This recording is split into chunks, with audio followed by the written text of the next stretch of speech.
Hello everybody, long time no record.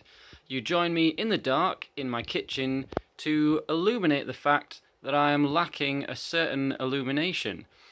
As you can see, the dials themselves are good, but the fuel gauge is a bit mysterious.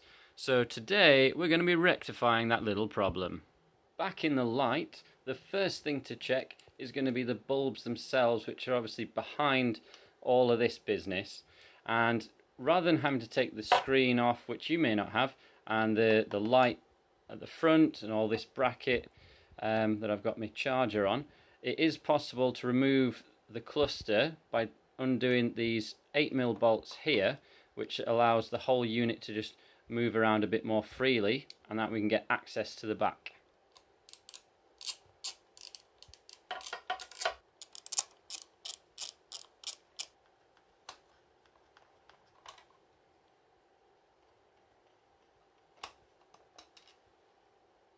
With those bolts out, we can kind of give this a bit of a wiggle and kind of just loop it past, and that gives us room to get behind these next bits.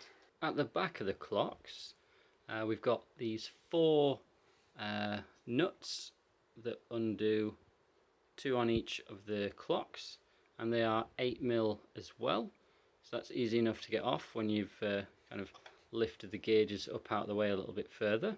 So we'll get those off and have a look.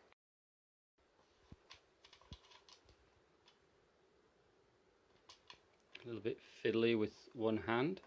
These washers got a slight cut off them, and that's so that they fit against a straight edge on the back of the casing. There's all your fastenings removed.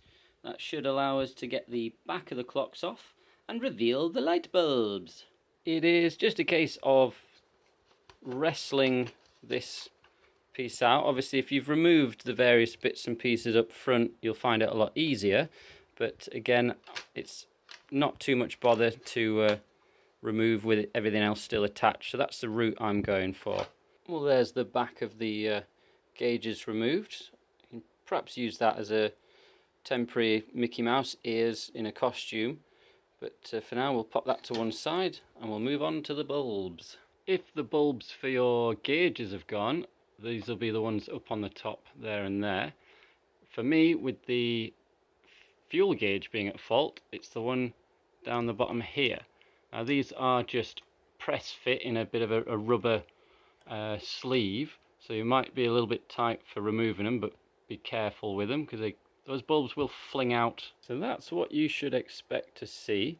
Obviously these are all wired with blue and black. That should help indicate it a bit easier. The bulbs, however, I think this one for the fuel gauge is the only one of its size. All the others are a little bit larger. Little comparison then of the bulbs that we might be working with here. So we've got a 10mm, a 6.5 and a 5mm. So they're all 12 volt, but only 1.7 watts, which is crazy small for a bulb, but that's what was in there and that's what should be in there. It's easy to get these last two mixed up, because I had bought one of them thinking it was the right size, but it's not. The one we need for the fuel gauge is the 6.5mm bulb, and that larger one, the 10mm, is for the 2 instruments themselves. This one is of no use.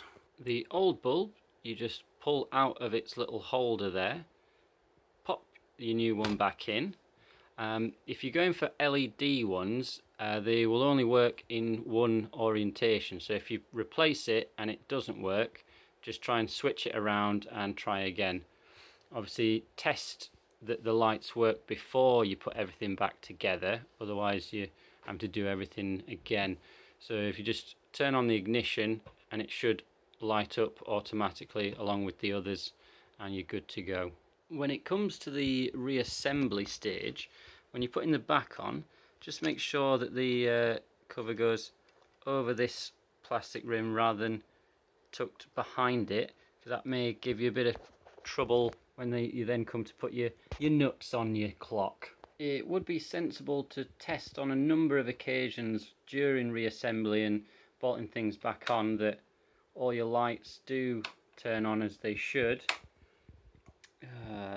such as the neutral one seems to have stopped, but that you're not wasting your time by getting it all back together and something's still be not right. You may have tweaked a cable or something, but let's see what we can do about that one. And there we are.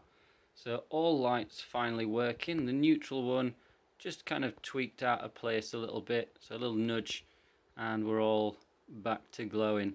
So I can actually see if I've got fuel enough to get home before I run out. So awesome stuff, job done. And that's it for another video. Not a particularly planned as such, but as is often the case, just through necessity, we got ourselves a little video put together on a task that needed doing anyway. So if it was of use to you, obviously usual thing, give the old thumbs up, and any comments that would be of use to others, feel free to squeeze them in down below the video, and we'll see you on the next one.